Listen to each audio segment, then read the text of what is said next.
Okay, great. Welcome everybody to our first lunchtime event of our Events Week fortnight. My name's Alice. I'm a second year biology student here at Newcastle, and I'm one of your hosts this afternoon. Hi, I'm Kate. I'm a first year linguistics student and I'm at Newcastle University. And we're joined today by Ellie Cook. So Ellie, would you like to introduce yourself to us? Yeah, hi, I'm Ellie. I lived in Newcastle for 10 years. I just moved in August down to London, and I work in central London at a church with students there. So the church that's right next door to the BBC. So if you ever watch the 10 o'clock news and you see the church next to the BBC at the beginning, that's where I work. So that's me. Ooh, that's really cool. Okay, so seeing as the theme for these 2 weeks is unexpected, we decided we asked you a little question, which is, what's the best surprise you've ever had? Yeah, great question. I actually don't really love surprises, and so when I was in my first year of university, my friends knowing that, but really wanting to give me a surprise party anyway. I don't like surprises because I like to look forward to things. So they arranged a non-surprise surprise party. So they basically told me we're going to throw you a surprise party, so I could look forward to it, and then like kept everything else secret, and then like all disappeared, and then called my room and were like, "Can you just come to?" And so it was fun. It was like a nice like orange surprise party. Yeah, that's great. Oh, that is great. That sounds like a lot of fun, but not too daunting. So before we start, I think we just let you know how to ask your questions. So we got Slido, and so you type in on slido.com, and then you use, oh, we've got a bit of screen sharing. So you go on slido.com, and then you type in the search bar the event code, which is 30672.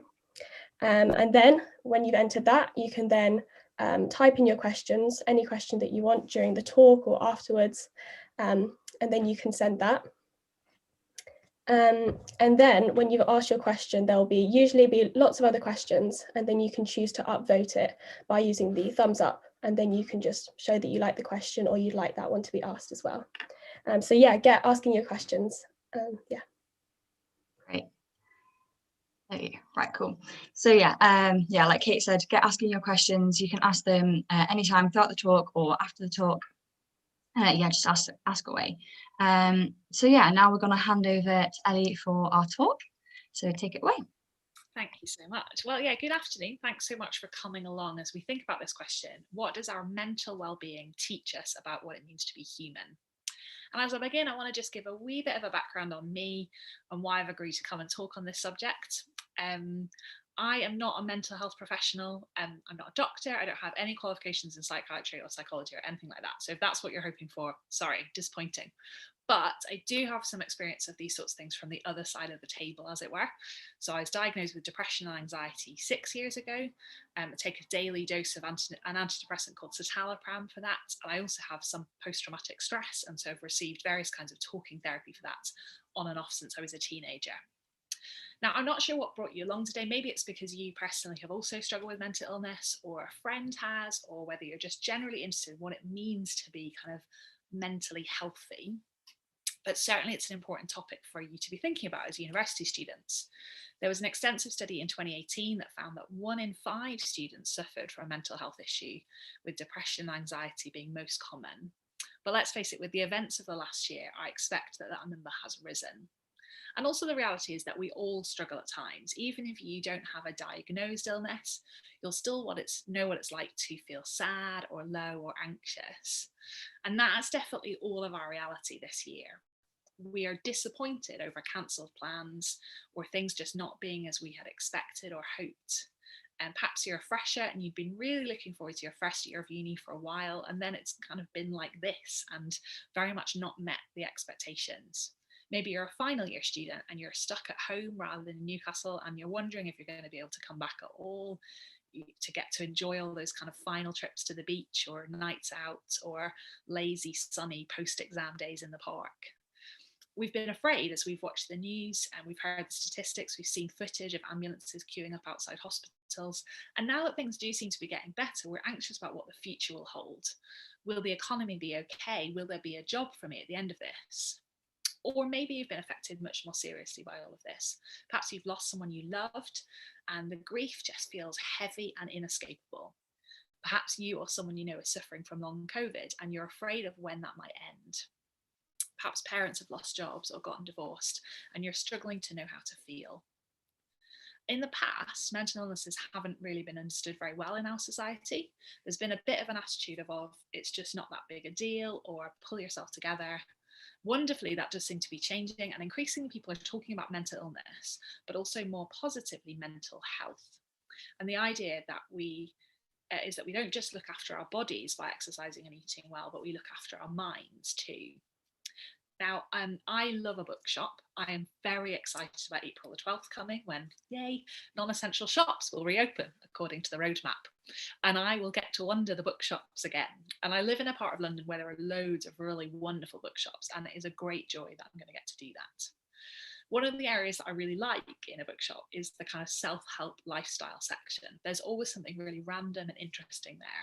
Whether it's colouring books or books on how to tidy your house or books on relationships or Scandinavian hygge or wood chopping, all of it is designed and marketed towards our mental health.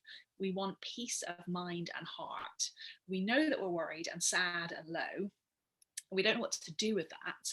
And so we seek answers in colouring in or cleaning our kitchen or organising our socks.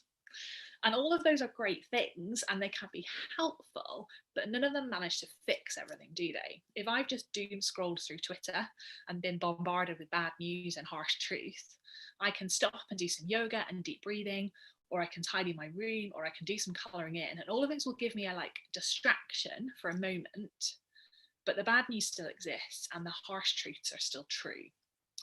We want inner peace, but there are a couple of problems with that. Firstly, it's not realistic. The world is not peaceful.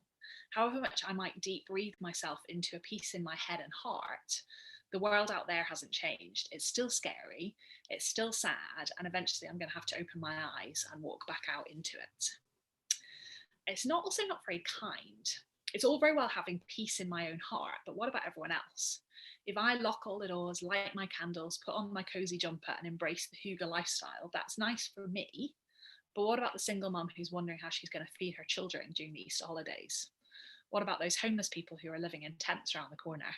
What about the refugees getting into crowded, leaky boats to try and escape the horrors of war? A bit of colouring isn't going to help them. And so is it even right for me to try and feel at peace when that's what's going on? As is normal in a crisis, we're all longing for this pandemic to be over. But we also know deep down that that isn't going to fix everything. Life is still going to be hard. Grief is still going to exist. Mental well-being is still going to be just out of reach. And that naturally brings us to wonder why. What is it that means that the world is like this? We're asking this question, what does our need for mental well-being teach us about being human? And I think one thing that it does is tells us that there's something wrong with the world. Surely the fact that we are desperate for peace and happiness shows us that things aren't right with the world if those feelings are so elusive. The reason we feel hungry is because we need food to live. The reason we feel pain when we injure ourselves is because there's something wrong with our body and it needs to be fixed. So surely the fact that we feel grief when someone dies is a clue to the fact that death is wrong. Surely the fact that we feel anxious when faced with a crisis is because things are not as they should be. This is a question that we all need to ask ourselves and find an answer to. What does what you believe about the world, whether that's a religion or a philosophy, tell you is the answer to this question? Now, as the Christian Union have put on this event, it's on them, and specifically me, to come up with an answer. And the Christian answer to this question is that our need for mental well-being tells us two big things about what it means to be human. Firstly, peace is a good thing, and we are right to want it. Secondly, the fact that we don't have it is because the world is broken.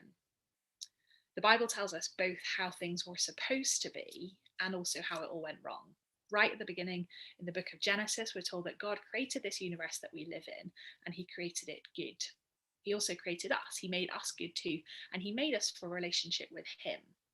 Unfortunately, the next part of the story is where the bad news comes, as people decided that instead of accepting the relationship that God offers, they were going to go their own way. sort themselves out, do their own thing. They rejected God and everything fell apart. And it's this rejection of God that Christians are talking about when they use the word sin. It's not just like doing bad things, but totally turning our backs on the God who made us and this whole world. And it's this sin, this rejection, that causes everything to go wrong. It's this that means that suffering and evil and pain exists. We can see that for ourselves, can't we? When we think about the suffering that exists out in the world, violence, war, relationship breakdown, those sorts of things, we see that they're a direct result of human selfishness, aren't they? These things that bring us grief and worry come about because of the corrupt, selfish, unkind decisions and actions of people. But even the things that don't really seem to be the fault of people, earthquakes, famine, viruses, are often made much worse by the actions of people. Corruption, poverty, climate change, they're all caused by humans, and they all make the effects of these kinds of suffering so much worse. The Bible tells us that the human decision to reject God puts the whole of the world into discord, and ultimately it brings death into the picture. God is the one who gives life, and when we reject him, we reject that too, and death is the consequence. The Bible tells us that things were meant to be good and happy and peaceful. Those desires that we have are right because they fit with how the world was meant to be. But the problem is that things have got messed up. Humanity's rejection of God has brought pain and suffering into the world out there, and into our bodies and hearts and minds as well. The reason that we find peace of mind so impossible to hold on to is because this world is not at peace. Humanity declared war against our Creator, and so it's no wonder that things are not going well. Now, explanations are good, aren't they? I like to know what's going on. I like to be able to understand things. I'm forever Googling stuff during dinner because somebody mentioned something and I want to know why. A couple of years ago, I saw a therapist who was really brilliant at helping me understand why my brain did what it did, why I responded in the way that I do to certain things. And it was super interesting. However, didn't actually solve my problem. Understanding what's wrong is only half the battle. What we need is a solution to fix that problem. And the Bible offers that too. To help us to understand the answer, I want to introduce you to a story from the Bible. It's taken from a book called Luke, which is a biography of Jesus, kind of an eyewitness account of his life. And I'm just going to read you a little passage from chapter 8. This is what it says. One day, Jesus said to his disciples, "Let us go over to the other side of the lake." So they got into a boat and set out. As they sailed, he fell asleep. A squall came down on the lake, so that the boat was being swamped and they were in great danger. The disciples went to him and woke him, saying, "Master, Master, we're going to drown." He got up and rebuked the wind and the raging waters. The storm subsided and all was calm.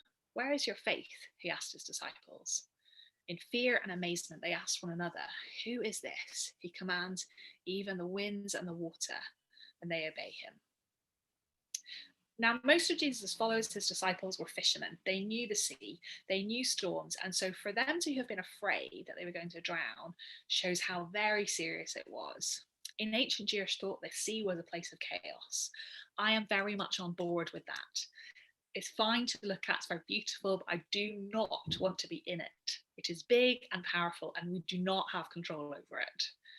It is mad that Jesus is asleep in this terrible storm, but he is. And so the disciples have to wake him up to let him know that the storm is serious enough that they, experienced sailors that they are, believe that they are going to drown. Now, I'm not sure what they expected him to do, if they expected him to do anything about it. Perhaps they just thought he should know what was going on. Perhaps it was that old cliche, misery loves company. But whatever they expected, Jesus' response was probably not it. He stands up and basically tells the storm off, like you would tell off a puppy who was barking or a toddler who was running wild. Be quiet, be still, calm down. And the storm does immediately. Now, that is pretty remarkable and surprising, certainly, but I actually think the next moment is more surprising.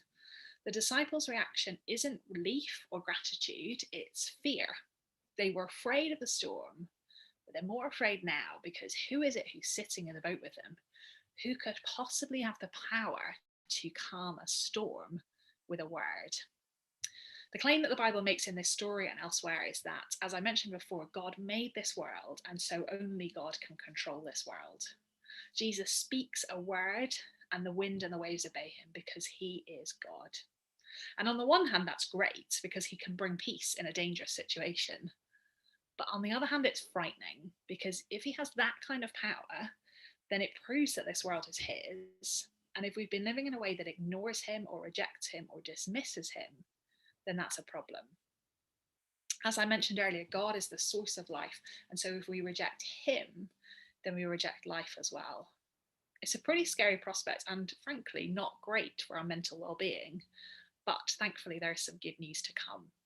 The story doesn't end with Jesus calming a storm and the disciples being afraid. It goes on to Jesus being arrested, put on trial, beaten, abused, and put to death. And the Bible explains that the reason for that is to deal with our problem.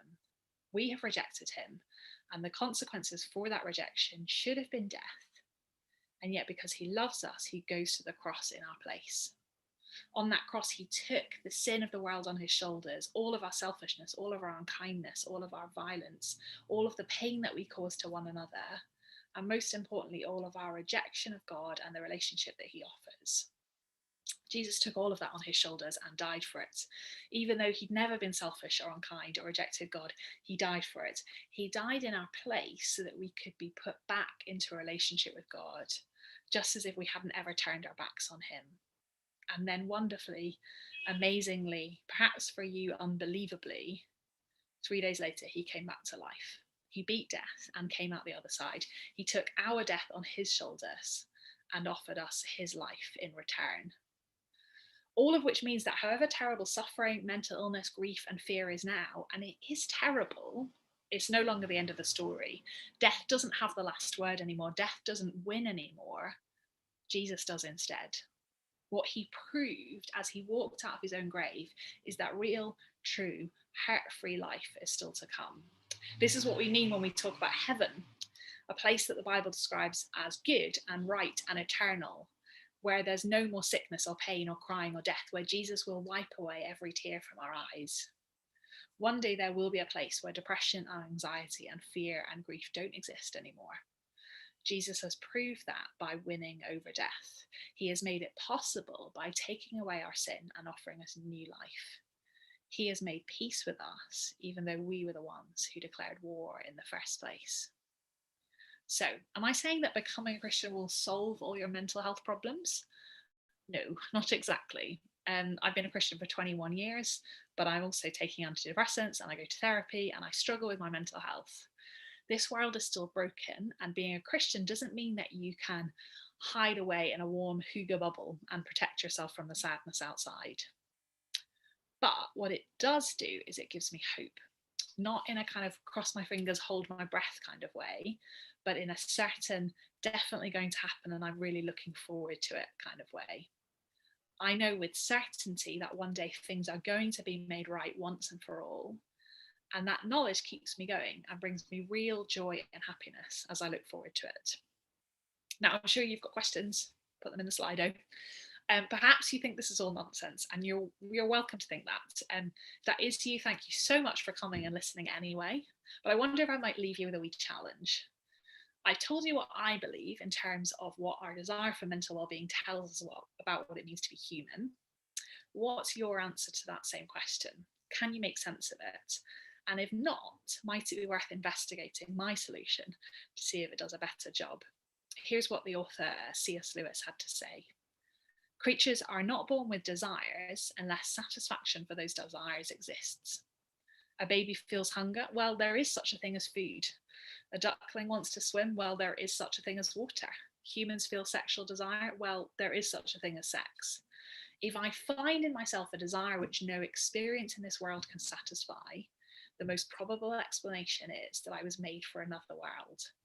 If none of my earthly pleasures satisfy it, that does not prove that the universe is a fraud. Probably earthly pleasures were never meant to satisfy it, but only to arouse it, to suggest the real thing. Perhaps you're interested in hearing more and you'd like to investigate whether there's any truth to this idea of something more. Well, if that's you, then I'd love to suggest two things. Firstly, keep coming back to the other events that the CU are putting on.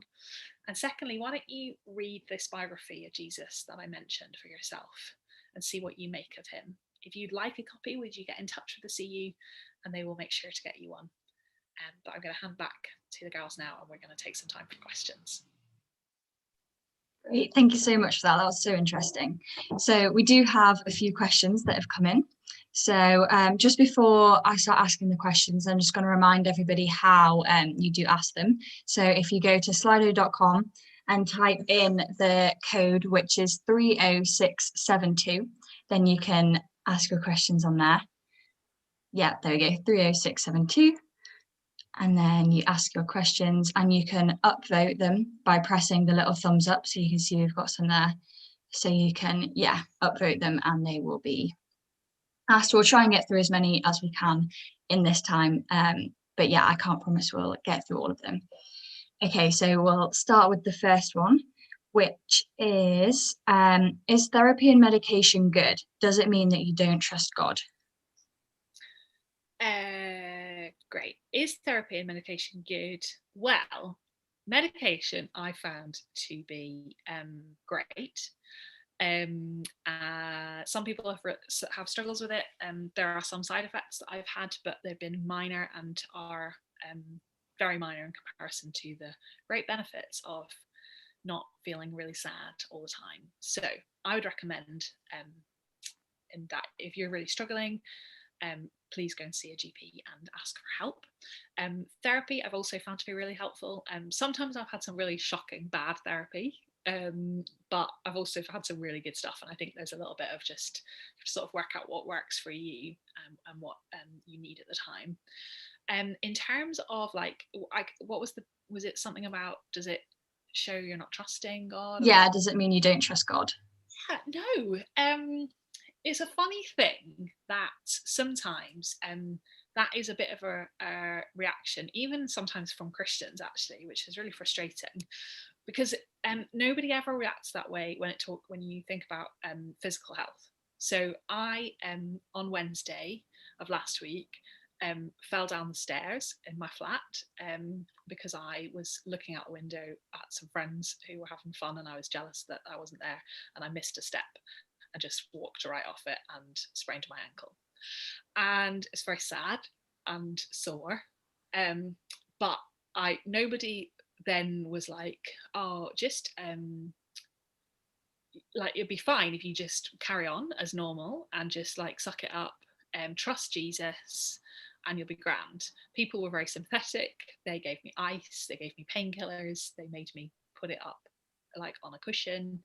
I used a stick to help me walk for a couple of days, and nobody questioned that.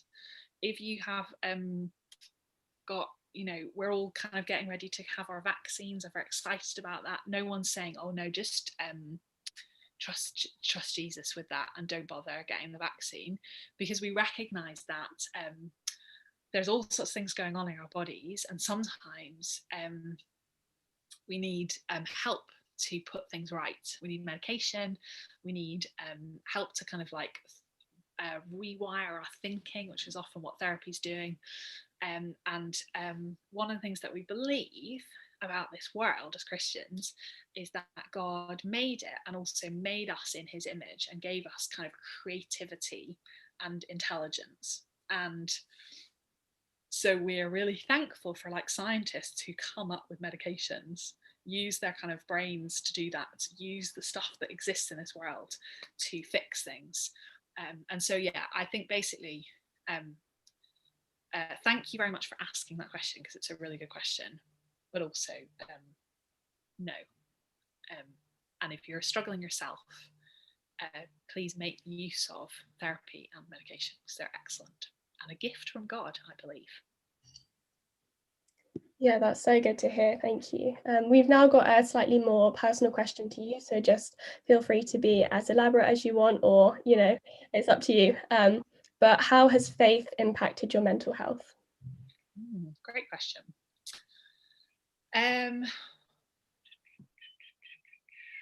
Right. So, there's lots of answers to this question, which is a bit tricky. So, I became a Christian when I was 15, and not long after that, I had a bit of a mental breakdown. And that's quite surprising to some people, because they're sort of, I think there's an expectation sometimes that like become a Christian kind of fixes things. And in the immediate, I found the opposite to be true. The reason kind of for that was because actually some stuff that I'd been going through, I'd essentially been like burying it really deep and kind of squishing it into a little ball and not thinking about it. And actually becoming a Christian kind of threw everything up in the air for me and meant that wasn't really possible anymore. So in the immediate, that was quite hard, but in the longer term, it's been really, really brilliant, because actually it's meant that I've been able to heal and get better and get help, which I really needed. If everything had stayed buried and screwed up in a ball, that would have been really bad. And I'm not sure where I would be now. And so initially it felt quite hard, but ended up being really good for me. There have been points where faith has been hard to hold on to when my mental health's been really bad, because everything's been a bit hard to hold on to. So when I was in the midst of really bad depression, all I could really do was lie in bed. Couldn't read, couldn't watch anything. I started listening to audiobooks because that was about as much as I could cope with. And basically every aspect of life, faith included, was pretty tricky to kind of get my head around. But faith was then really instrumental in helping me to feel better as well, to feel like there really is hope and there is a possibility of being able to kind of like come up to the surface. Sometimes I feel like when you've got depression, it feels a little bit like you're drowning and you can't kind of get to the top, you can't get to the surface. And having faith and having a Christian community, church, friends who were able to kind of look after me and love me in like practical ways, as much as then speaking like encouragements and good truths to me. All of those things were really helpful, and that is part of my faith as well. Is the Christian faith is not something that you just sort of do on your own. It's designed to be done together, which means that in those kind of really tricky times, you have that sort of support around you, but also like more importantly, a real hope that sort of gives a light and something to swim to. If that makes sense. Maybe it doesn't, but it makes sense in my head. So.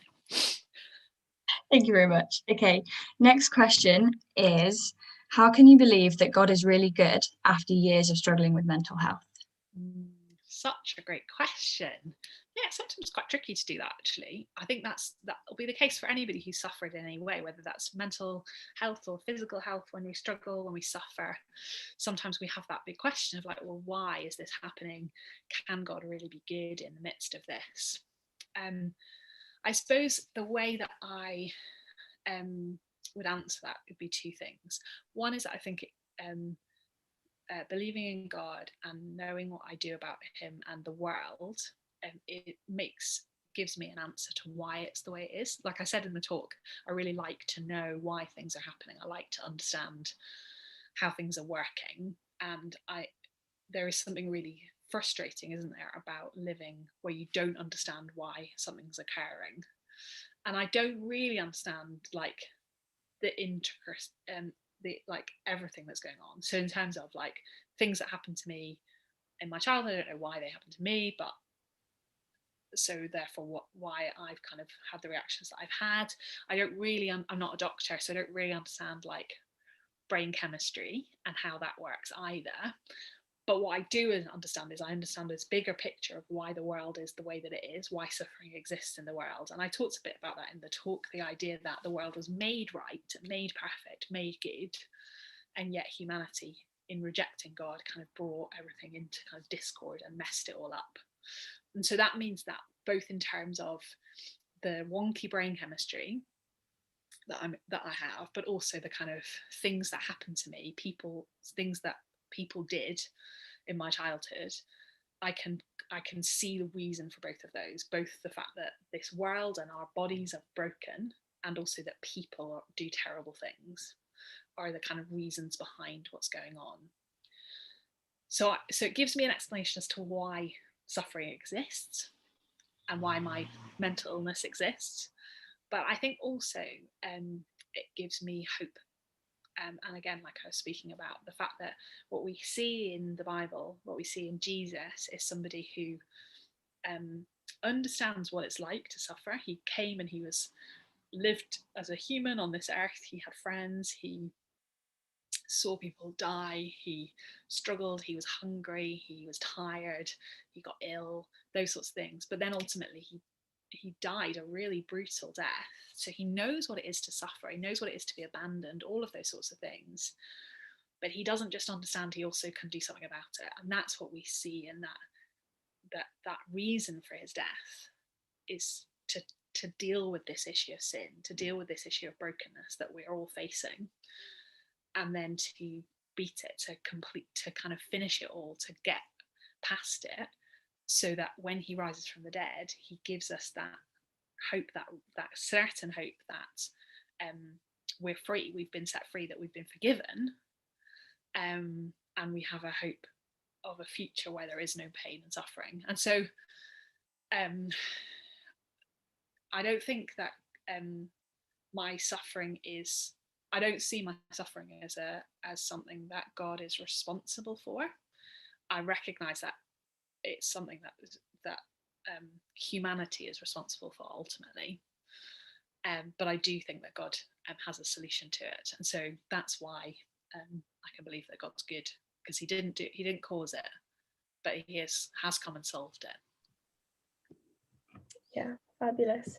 And as you mentioned, you believe, or we believe, that Jesus was fully human. So our next question is, did Jesus ever face mental health issues? Super question. Well, here's the thing: is where I guess it's how we define mental health issues, and this is one of those things, isn't it, where it all gets a bit all about definitions and specifics and a bit sciencey, I suppose, as well. So I don't know that I would say that he had any mental illness. I don't know. There's no evidence. So I wouldn't want to be like, oh, we could diagnose Jesus with depression or what have you. But in terms of like mental distress that we all experience, that kind of mental ill health that we all go through, whether that's because of grief or because of fear or those sorts of things, we can certainly see that he did go through that. We see him standing at the graveside of a friend and weeping because his friend has died and he's sad. We see him in the moments before he's arrested, kind of wrestling through this process and calling out to God and asking for help, and he's distressed, and it's very clear in the descriptions that he is in great mental distress, and we see him go through stuff that's just really brutal, that that would cause anyone like emotional distress as well as physical distress. So I think we can certainly say that he dealt with those same mental health issues that we all deal with as part of being human: grief, fear, sadness. I don't necessarily think that means that he was like diagnosed with an illness, partly because they don't really do that then. But yeah, I think there's not. While we know that he kind of suffered physically, I think we can be confident in saying that he suffered emotionally, mentally as well. Great, thank you. I think this next one you've probably touched on a little bit throughout this afternoon, but I'll just ask it anyway. So what does the Bible say about mental health?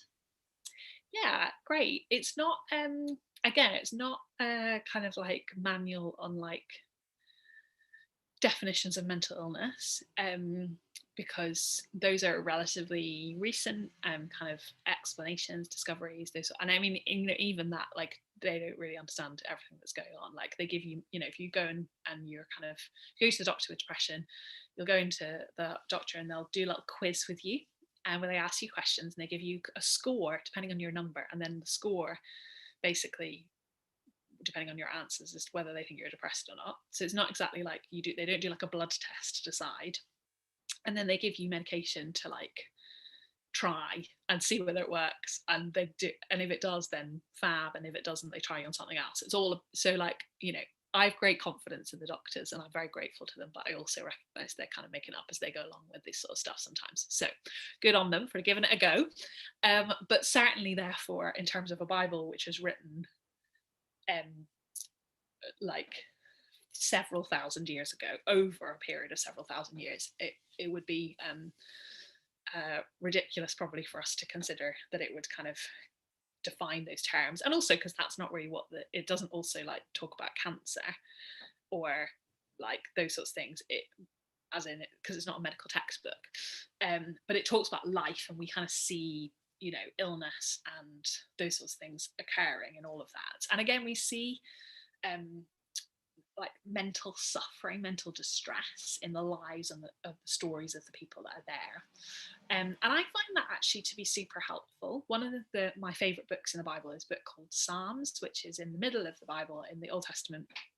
It's basically a book of poems or songs.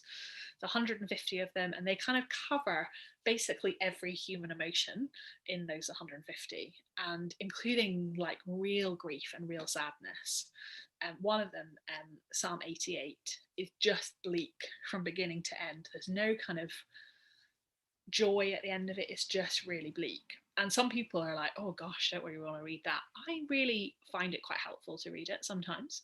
And one of the reasons that I think that's the case is that it's really comforting to know that you're not alone.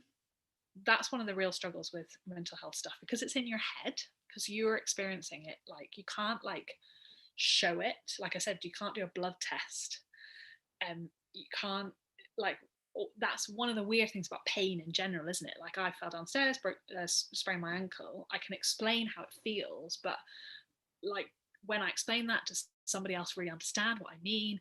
That's like a whole confusing thing about language and stuff. But the fact is, we like to know that people understand us. We like to know that we're being understood. And there's something really powerful about reading a poem that was written like probably 3,000, maybe more years ago, which captures what I feel now, that makes me feel less alone, and also gives me words to explain how I feel, which I sometimes struggle to do.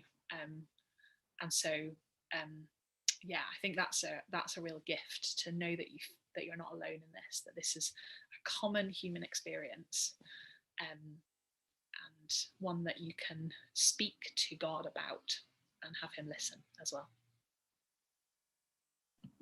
Yeah, well, that's a perfect leading on to this next question. So, has daily prayer helped your emotional well-being? And are there any other regular habits that you would recommend? Oh, great question. Yeah, sometimes it has.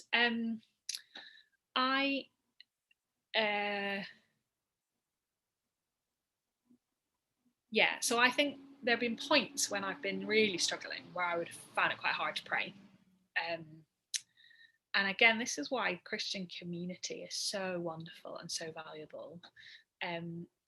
The place where we're supposed to do the most kind of Christian stuff is within a community, within a church, within a family, in that way. So we don't our faith is not a private thing, it's a corporate thing. So we don't just pray on our own in our room, or read our Bible on our own in our room. We do that together in with other people, with groups of people, which obviously makes the last year particularly tricky because you're not allowed to see people, but Zoom, hooray.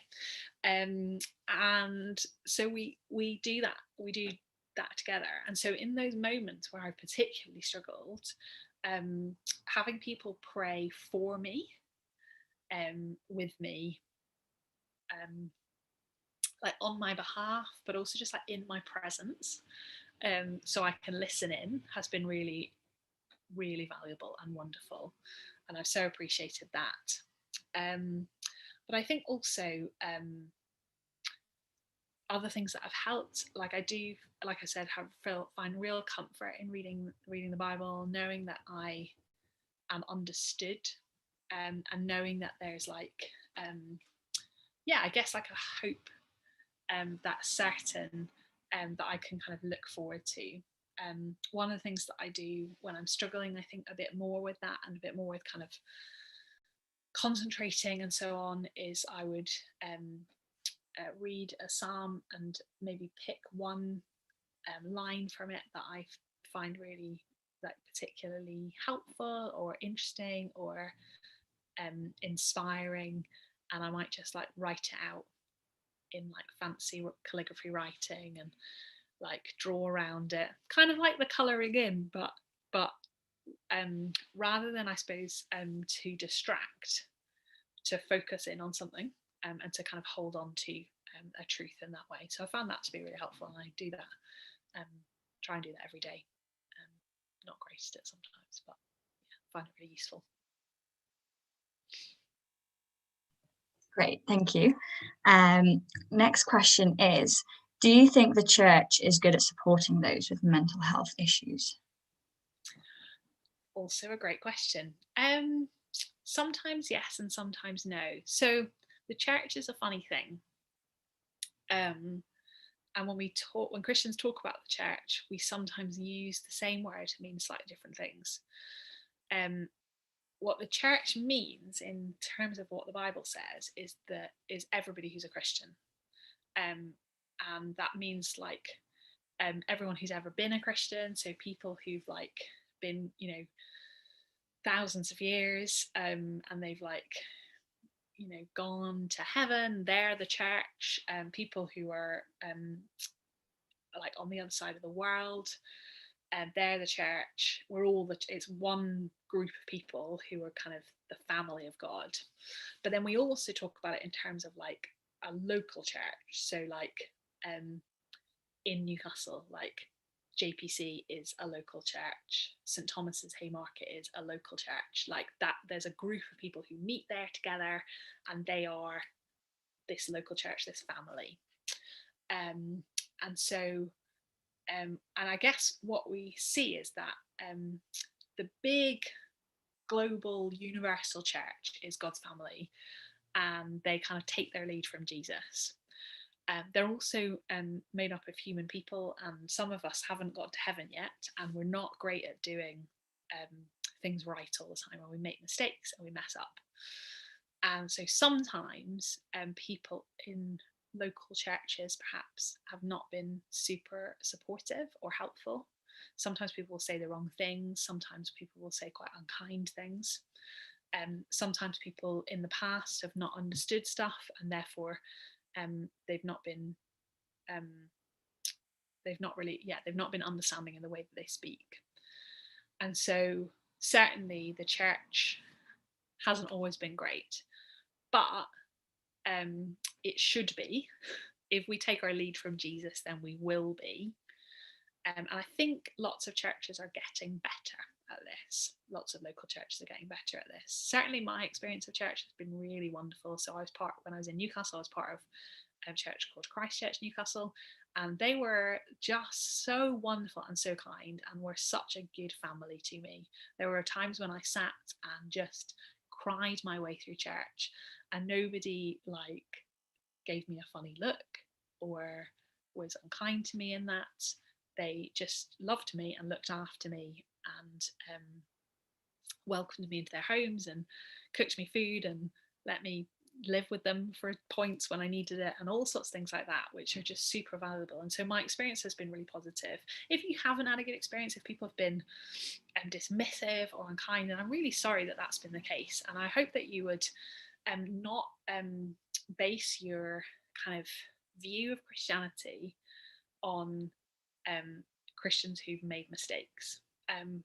If we only ever base our view of Christianity on Christians, we're going to probably be disappointed. The key is to try and fix your eyes and your understanding on Jesus, and encourage the Christians that you know to behave a bit more like him. But if you're going to if you're going to look for the truth and the kind of heart of Christianity, Jesus is the one that you want to look to. And that's why I want to encourage you to like read the Bible for yourself. If you've not read it before, read one of those Gospels and like see what Jesus is like, see how he treats people, see what he kind of offers, and base your views on that and on him first of all, and see where that gets you, and then hopefully join a church where they're also kind, and don't make too many mistakes. Yeah, that's great. Thank you. We've got 2 questions which are quite similar, so I think I'll just ask them in one go. So the first one is, the Bible says to cast your worries on God. So what about diagnosed anxiety? Is it bad to be worried? And then kind of the reverse is, the Bible says to rejoice in the Lord. Does that mean if you aren't being joyful, then you are sinning or being a bad Christian? Great. Yeah, okay. So firstly, I'd love to just explain a little bit about anxiety versus worries, because I think like diagnosed anxiety is a little bit different than just being anxious. And here's what I mean by that. We all worried at times, don't we? So if you've got an exam coming up, you are worried about that. That's right. It's good to be worried. It helps us to kind of like think a bit more. It helps us to kind of revise, because we're worried that if we don't, we won't know the answers. It kind of gets your like adrenaline going a bit, which can help you to think and to remember stuff, and that's great. So there is something like normal, I suppose, about that. Sometimes we're fearful of stuff that we shouldn't be fearful of, but usually our fears are based in reality, and they're legit. Like it's, if you're afraid of getting, if you walk across the road where there's no traffic lights and you're afraid of getting hit by a car, like that's a legit thing, and the reason that the fear is there is to stop you from doing that, because you shouldn't, because if you get hit by a car you'll be hurt. So like there's fear can be a good thing in that way. Anxiety, kind of diagnosed anxiety, can be quite different, because usually it's fear of anything real, or like it's sometimes quite hard to identify why am I afraid. So I have kind of like a general low level anxiety on the regular, and it basically just changes from moment to moment what I'm going to be afraid of. So maybe like a year and a half ago I went to the dentist because I was convinced that one of my fillings had like failed and I needed like a root canal and it was just like going to be a nightmare.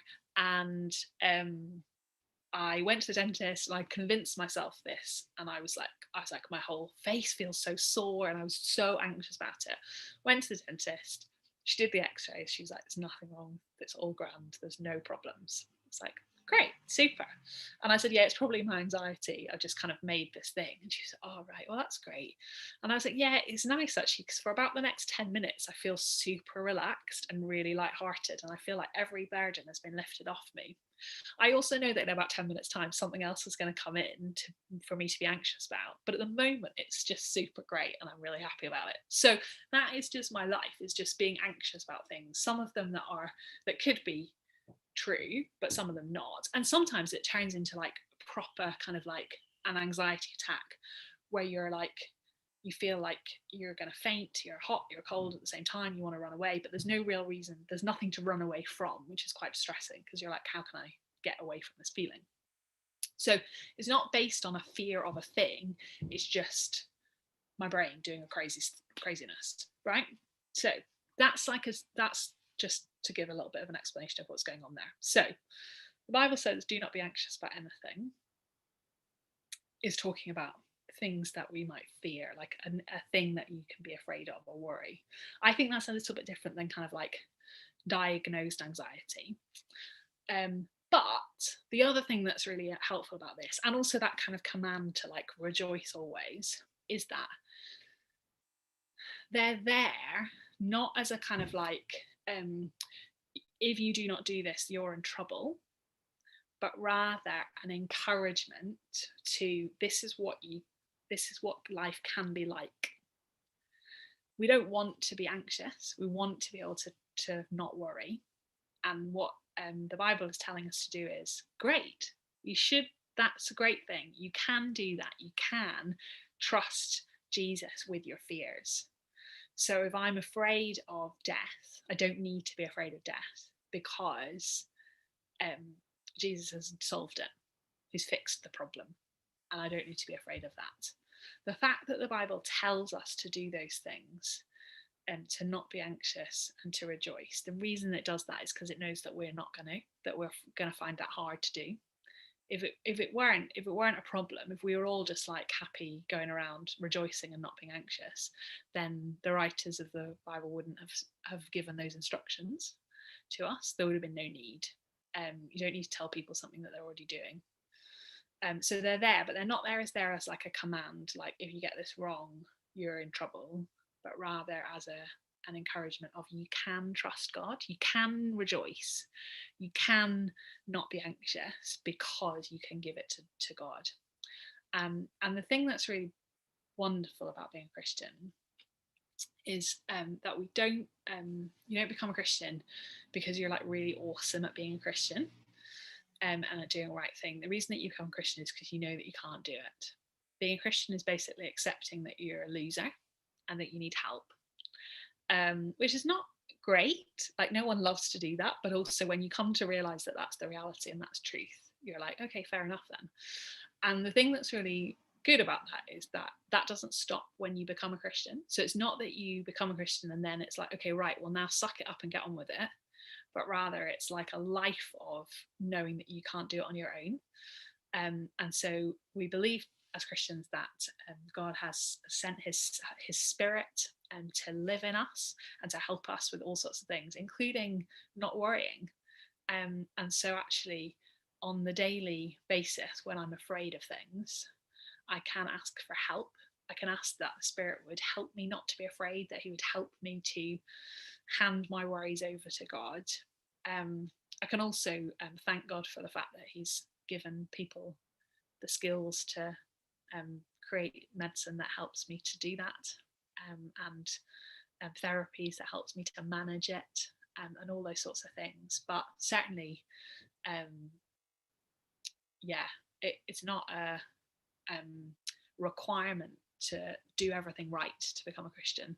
It's an acceptance that we can't, and that Jesus does it all for us, which is great news and a great relief if you're not good at stuff like I am.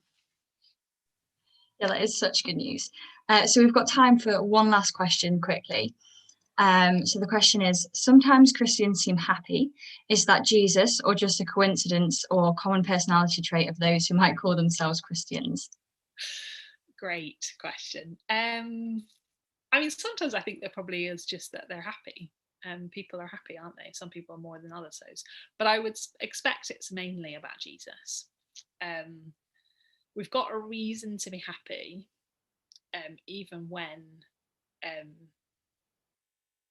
the rest of everything else doesn't feel that great. So in moments of crisis, when everyone else is feeling hopeless, Christians will struggle with that as well, but underneath it all there's a hope and a reason to have joy, which is excellent news. So I think there's that kind of, there's a real gift in that, of the fact that even in moments of distress and grief and so on and so forth, there's an underpinning hope that gives us a reason to be happy. Sometimes we have to battle with that, and there are sometimes when it's really difficult, and there'll be Christians in all sorts of parts of the world where life is much, much harder than it is here. There are Christians living in war zones. There are Christians living in places like North Korea, where if they are found to be Christians, they'll be put in a concentration camp and probably executed. That's horrendous. And I expect they're probably not walking around with a smile on their face all the time, because that's a really hard place to live and a hard way to be. But they will have a peace in their hearts underneath all of that, that means that even in that really hard place, there's hope. And I think that's the real blessing, that it's not, being a Christian isn't necessarily about just like walking around with a weird grin on your face, although sometimes probably we are doing that. But it's actually that in the times when we're not able to do that, there's still hope and there's still peace underneath, because we know for certain that we're looking forward to somewhere where there is going to be joy all the time, and that there is an answer to all of our problems, and a solution, and an end to all of our grief, and so naturally that brings us a bit of joy. Yeah, that's such an amazing thing to hold on to, and something great to finish with. So I just want to thank you everybody for watching. Thank you for all your questions, and thank you to you, Ellie, for your talk and for answering all the great questions. So I'll just hand over to Alice, who's got a few notices. Yeah, thank you. Thank you again, Ellie, from me as well. Yeah, so if you have any more questions, do feel free to get in touch with the Christian Union's Facebook page or Instagram page. There'll be someone to either answer your questions or direct you to someone who can, or yeah, different resources that there are. And also, if you want a copy of Luke's Gospel, like Ellie mentioned in the talk, do also ask us for that. We're more than happy to provide you with that. Also, the number that is on the screen at the moment, you can also text that if you prefer. Yeah, lots of methods to get in touch with us, so please do if you would like to. Yeah, as you are probably aware, this is the second event of our unexpected couple of weeks. So yeah, we've got lots of events coming up. The next one is on Friday evening at 7, and it's called Unexpected Peace. So if you would like to join that, that's another live stream on the YouTube page that we have. And then also there'll be a Zoom after that with a little Q&A like this one, but on Zoom. And then there'll also be a quiz at the end, just as a bit of fun for us all to join in with. So yeah, please do join us then, and we'll hopefully see you soon on Zoom or in person at some point. See you soon.